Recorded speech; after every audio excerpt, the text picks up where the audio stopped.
Ke? Sabna. Me haka? Wannan da shashancin banza ne. Ki rasa wanda zaki tsaya da shi sai direba? Hukumar 'yan sanda tana bincike akan kisan da aka yi wa mijinki, wato Alhaji Mansur. Wannan dalilin ne yasa take fita waje ta dan hira a cikin su dan ta ɗebe kewa.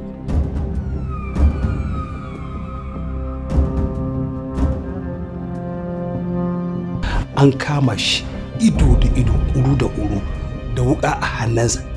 Me ake jira? Kamar yadda na gaya ma, idan muka kammala bincike, za mu miƙa shi kotu. Za ta yanke masa hukunci daidai da abin da ya aikata. Wai a ce Sabir shi ne ya kashe min mahaifina? Gaskiya zuciyata ta kasa amincewa da wannan batun. A ce wai Sabir shi ne zai kashe Alhaji. Shi ne ummul aba'isin da Alhaji Mansur ya rasa ransa.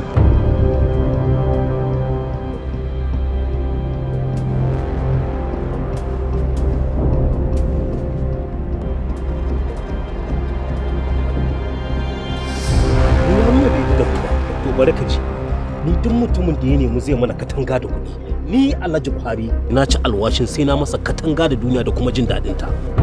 Kar ka zargi ni, ka zargi kanka, domin abubuwan da za ka faɗa su ne za su taimaka mana shi.